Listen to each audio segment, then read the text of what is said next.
Accustomed as I am, which I know you wanted to say. Anyway, as most of you will be aware, I'm Lisa's younger and only sister, God help you. And it is with great honour and huge anxiety that I've been asked to say a few words on this really very exciting and hotly anticipated occasion.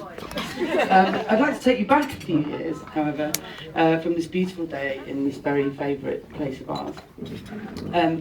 Now, all the lines have been half-inched by you, so if you could just, pretend and laugh. Things were never going to be wholly conventional for Glenn, Peter, Clark. My sister, my friend. That's right, she was born a beautiful baby boy on a winter's evening, like in John.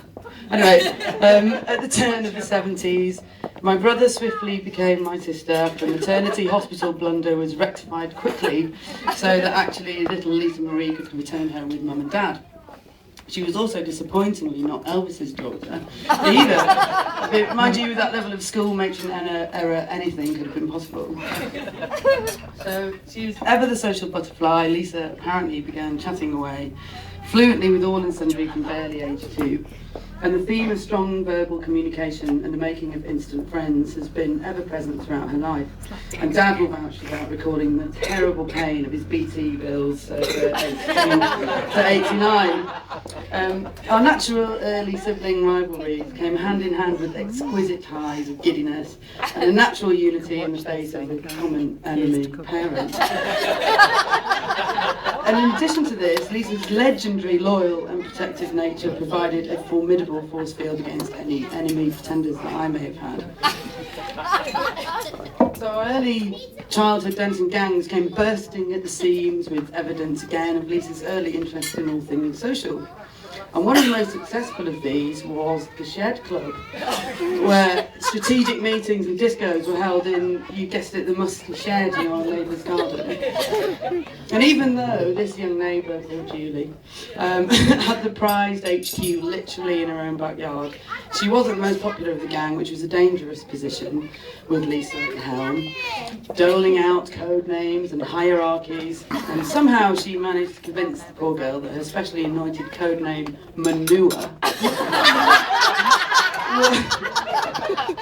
was in fact a Greek goddess, and not indeed horseshit as she's suspected.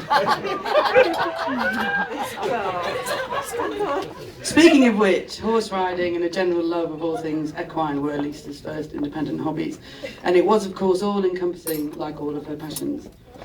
This pastime gave us as a family an ever-present manure and also a slight bend in the bow of her own developing cultish flanks.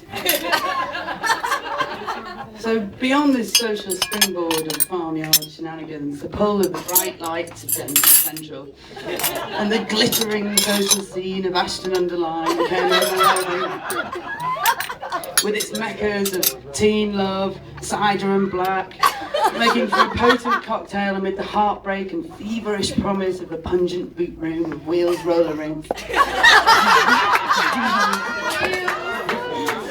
This brought with it a litany of crushes on boys in Farrah pants and wispy starter tashes. And of course, much more importantly, where is she? Where is she? The meeting of minds with Lisa's never-present loyal wingman, Nettie Klein. Nettie! Annette! Yay! Nettie Klein, Lisa and Annette. To my 10-year-old eyes, they were like 2/3 of Charlie's Angels.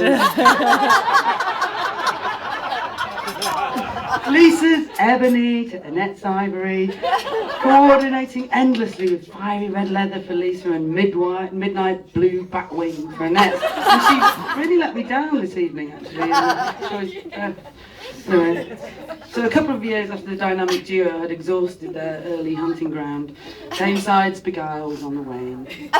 And with Manchester's music scene conveniently bubbling away to a late 80s frenzy, they pioneered this new space. And after the reconnaissance troops had labelled the zone safe for funk exploration, I also joined them in our mission to rock.